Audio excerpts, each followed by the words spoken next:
Pelanggaran hak warga negara di berbagai bidang.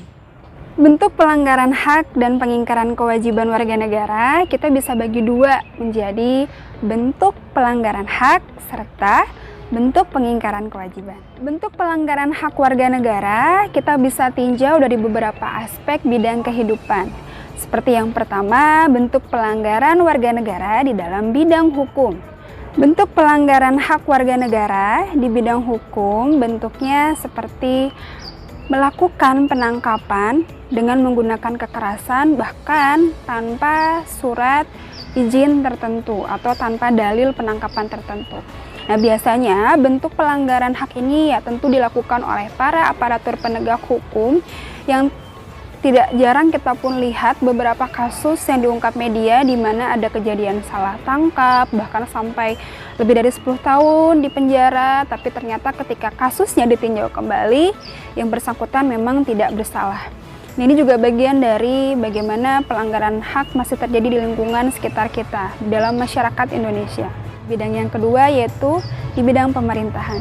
Bentuk pelanggaran hak di bidang pemerintahan, misalnya kita bisa ambil contoh di mana perekrutan para pejabat negara yang masih mempertimbangkan SARA, artinya ada kepentingan di belakangnya, entah dia memang memiliki posisi tertentu misalnya di dalam ekonomi, seorang pengusaha yang juga punya andil besar dalam perekonomian di Indonesia yang mungkin dengan mudah bisa melenggang menjadi pejabat negara karena ada unsur tersebut. Nah, ini juga bagian dari bentuk pelanggaran hak warga negara. Kenapa? Karena sejatinya setiap orang punya kesempatan untuk duduk di pemerintahan. Tidak pandang bulu, tidak lihat siapa dia dan apa latar belakang ekonomi serta sosialnya. Yang ketiga yaitu pelanggaran hak di bidang pendidikan. Nah, ini menjadi jelas kita lihat di mana mungkin saudara-saudara kita, rekan-rekan sebangsa dan setanah air kita, pelajar-pelajar yang ada di pelosok negeri yang masih sangat kesulitan untuk mendapatkan fasilitas bahkan akses pendidikan.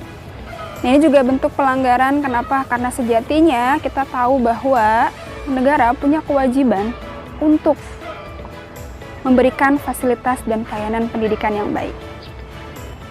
Dan yang terakhir kita bisa lihat dari aspek ekonomi. Jelas yang menjadi pelanggaran hak terbesar mungkin unsurnya ada dalam unsur kemiskinan, di mana unsur ini memang kompleks ya. Kalau kalian bisa lihat, sampai saat ini kemiskinan menjadi satu masalah besar bangsa kita dan juga masalah besar dari bangsa-bangsa berkembang lainnya selain kita. Nah, ini kemiskinan kita bisa lihat bahwa seharusnya kemiskinan ini menjadi fokus utama pemerintah untuk bagaimana kemiskinan ini juga teratasi agar aspek-aspek kehidupan lain seperti pendidikan, kesehatan, dan juga kualitas sumber daya manusia juga bisa terbangun dari kemiskinan yang terus kita berantas dan kemiskinan yang juga kita fokuskan bagaimana kemiskinan ini bisa teratasi dengan baik guna pembangunan bangsa yang lebih maju. Nah, itulah beberapa aspek pelanggaran hak yang kita lihat dari beberapa bidang yang bisa Bunda contohkan. Selebihnya, Bunda berharap kalian bisa identifikasi lagi, kalian amati lagi, dan kalian analisis lagi kira-kira bentuk pelanggaran hak kita sebagai warga negara di bidang lain apa ya?